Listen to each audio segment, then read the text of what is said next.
Hello everyone. So in this video आज हम discuss करेंगे first come first served scheduling algorithm. ये हमारा पहला सीपीयू शेड्यूलिंग एल्गोरिदम है। So let us discuss it. First come first serve सबसे basic और ब्रूट फोर्स अप्रोच है सीपीयू शेड्यूलिंग एल्गोरिदम्स में, और ये बेसिकली है एक नॉन प्रियम्पटिव एल्गोरिदम। तो हम कह सकते हैं that it is a non preemptive CPU scheduling algorithm, and ये सबसे ईजीएस्ट है। आइए देखते हैं क्या। सबसे पहले ये एक आपको स्निपेट यहाँ पे गिवन होगा, जिसमें आपको हर प्रोसेस की एक आईडी गिवन होगी, उसका अराइवल टाइम गिवन होगा एंड उसका बर्स्ट टाइम गिवन होगा। Arrival time, burst time, completion, TAT वगैरह ये सारी मैंने आपको सीपीयू शेड्यूलिंग क्राइटेरिया में पहले भी एक्सप्लेन किया गया है। तो प्रोसेस आईडी मतलब एक आईडी असाइन हो गई हर एक प्रोसेस को। उनका अराइवल टाइम मतलब वो कब एंटर करे प्रोसेस, उनका टाइम दे दिया गया। और बर्स्ट टाइम मतलब उन्हें कितना टाइम चाहिए उनकी पूरी एग्जीक्यूशन करने में। So that is known as the burst time. तो अब हम करते क्या है इसमें, सबसे पहले हम एक गैंट चार्ट मेंटेन करते हैं इन ऑर्डर टू सी कि first come first serve basis पे हम किस प्रोसेस को पहले एलोकेट कर पाएंगे सीपीयू और किसको नहीं। ये गैंट चार्ट हमेशा जीरो से शुरू होगा। सो फ्रॉम द स्टार्टिंग पहले देखते हैं अराइवल टाइम जब जीरो था, because we are starting the Gantt chart from zero. So we will see कि अराइवल टाइम जीरो था, तब केवल प्रोसेस एक ही एंटर हुआ, दैट इज P1। जीरो पे सबसे पहले P1 ही एंटर हुआ। तो जैसा कि नॉन प्रियम्प्टिव है, मतलब एक बार कोई प्रोसेस एलोकेट हो गया तो फिर वो दोबारा बीच में प्रियम्प्ट नहीं हो सकता, बीच में वो रुक नहीं सकता।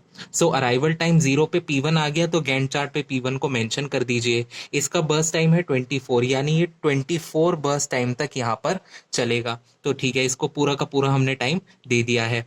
उसके बाद जब ये प्रोसेस P1 पूरा एग्जीक्यूट हो जाएगा, उसके बाद अब आप देखिए 24 टाइम पर अब हम हैं, और अब तक सारे प्रोसेस आ चुके हैं।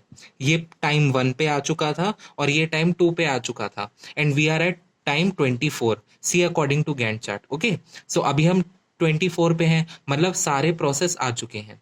तो अब first come first serve basis पे हम लगाते हैं, क्योंकि देखिए पहले तो केवल प्रोसेस P1 ही था, उसके कंपटीशन में कोई भी अदर प्रोसेस नहीं था।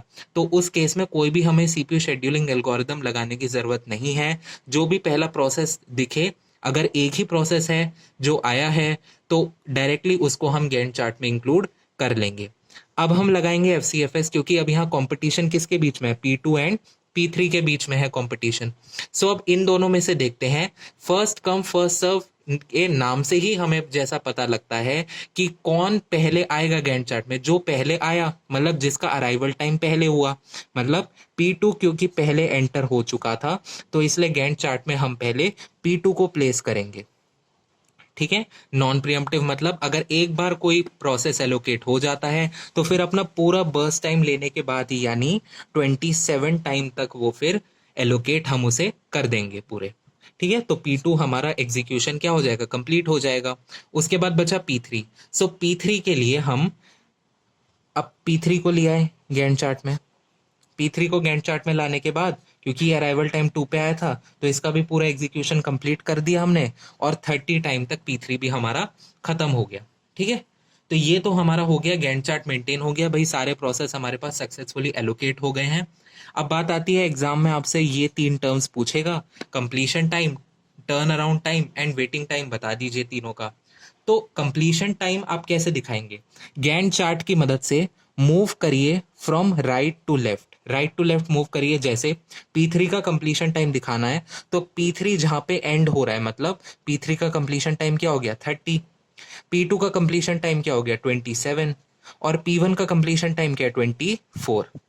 उसके बाद टर्न अराउंड टाइम की यदि हम बात करें, तो turn around time is nothing but completion time minus arrival time.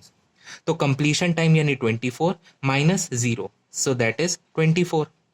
27 minus 1 that is 26, and 30 minus 2 that is 28। ठीक है, सो ये आपका हो गया टर्न अराउंड टाइम। उसके बाद वेटिंग टाइम की यदि हम बात करें, तो ये होता है turn around time minus burst time. ठीक है, वेटिंग टाइम उसे कहते हैं। तो वेटिंग टाइम में आपके पास क्या आ गया, 24 minus 24 that is 0, 26 minus 3 that is 23, and 28 minus 3 is 25। और इसका यदि आपसे कहे कि एवरेज वेटिंग टाइम निकालिए, तो आप एवरेज निकाल लेंगे, वो 16 आएगा। ठीक है। तो ऐसे करके आप पूरा का पूरा चार्ट यहाँ पे फिल कर सकते हैं। कुछ इंपॉर्टेंट पॉइंट्स जो आपको एफसीएफएस के बारे में याद रखने हैं कि ये नॉन प्रियम्पटिव होता है, ये इजियर टू इम्प्लीमेंट भी होता है। ठीक है, इसे हम सबसे आसानी से इम्प्लीमेंट कर सकते हैं क्योंकि जो भी पहले प्रोसेस आया केवल उसी को ही हमने एलोकेट करना है, और भी कोई चीज इसमें नहीं है। लेकिन इसका जो एक डिसएडवांटेज है वो क्या है? डिसएडवांटेज है इसका कॉन्वॉय इफेक्ट।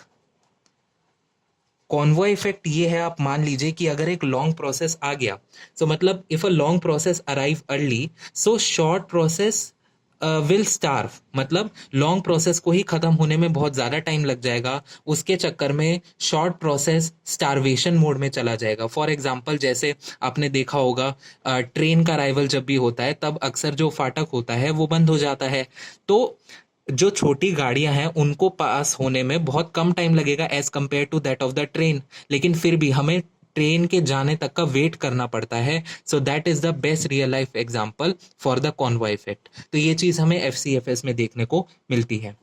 और एक बात, अगर प्रोसेस आईडीज अगर अराइवल टाइम में ही कंफ्लिक्ट हो जाए, मान लीजिए ये दो प्रोसेस हैं, अगर वो सेम अराइवल टाइम में आ जाए, तो फिर आप किसके बेसिस पे एफसीएफएस करेंगे?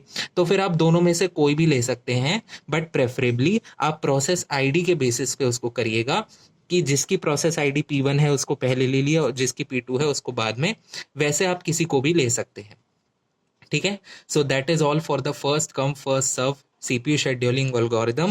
Thanks for watching this video.